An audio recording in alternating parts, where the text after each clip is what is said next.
I was still unsure how such a big mistake could happen, so I took my concerns to the Arizona Medical Board.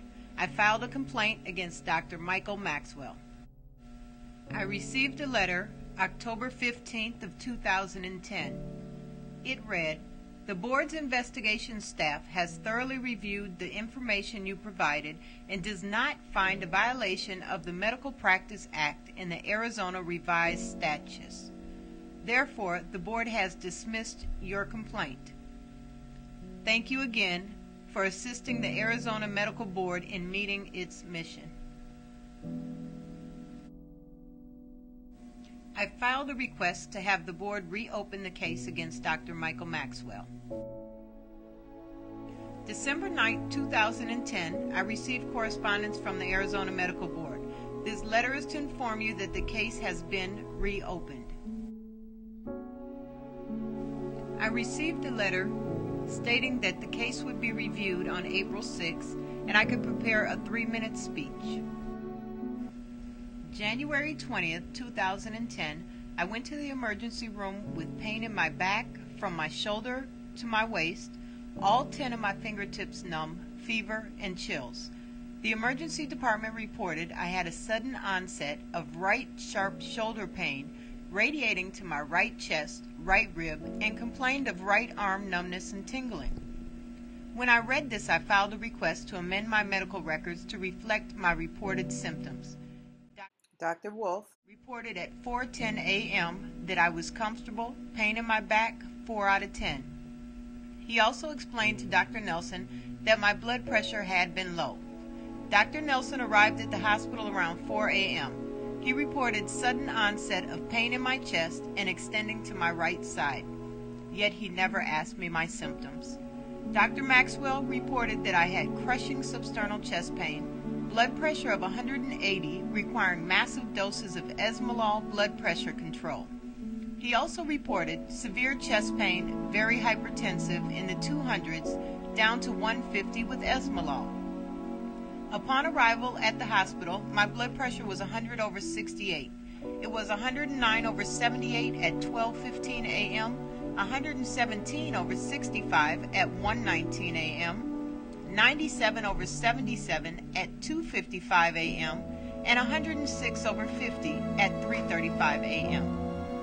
According to the medical record, esmolol was started at 4:32 a.m. My blood pressure was 111/74. I was given it at 5:11 a.m. My blood pressure was 87/73, and again at 5:24 a.m. my blood pressure was 105/71. Between 4:20 and 5:20 a.m. I was left in the room alone with no one monitoring me, yet they said I had a life-threatening condition. At 4:33 a.m., the radiologist amended his opinion to likely pulsation artifact. It was reported and faxed to the emergency department nearly 1 hour before I was prepped for surgery. I never had or told anyone I had chest pain. My blood pressure was taken 13 times from the time I arrived at the hospital until I was taken into surgery, which 3 of the readings were hypotensive. The highest systolic blood pressure reading for me was 120, not 200s or 180 as reported by Dr. Maxwell. Dr. Maxwell told me that without the surgery I had a maximum of 12 hours to live. My life has forever been altered because Dr. Maxwell, for whatever reasons, decided to misstate my symptoms to support his diagnosis of a descending aorta. The Arizona Medical Board minutes from April 6th of 2011 are as follows. SK spoke during the call to the public. Dr. Wolf summarized that the medical consultant did not identify a deviation from the standard of care in this case. Dr. Jenkins noted that the history and physical examination was dictated with erroneous information regarding the patient's blood pressure. Dr. Jenkins expressed concern with the fact that the physician may not have had all of his information correct prior to electing to proceed with surgery. Dr. Jenkins also noted that there was an addendum made to the patient's CT angiogram which included recommendations to repeat the test with a different protocol to determine whether the findings were artifactual or a true dissection. Board members recognized that this was a difficult case and discussed obtaining clarification as to whether Dr. Maxwell received or reviewed the CT angiogram addendum that suggests additional testing. Dr. Krishna spoke in favor of issuing an advisory letter for lack of communication, as he found that patient harm has occurred in this case.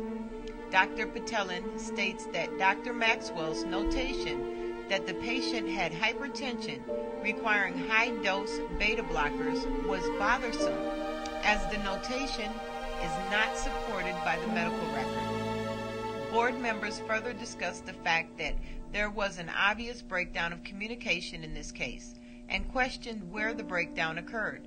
Dr. Lee spoke in favor of returning the case for further investigation. The hearing to review the executive director's decision to dismiss the case against Michael Maxwell was held August 10th of 2011. I prepared a 3-minute speech. Dr. Maxwell performed unnecessary heart surgery on me January 21st, 2010. Dr. Maxwell dictated that I had crushing substernal chest pain, blood pressure of 180, requiring massive doses of esmolol blood pressure control. At no time did I complain of chest pain, nor do I have a history or family history of cardiac problems.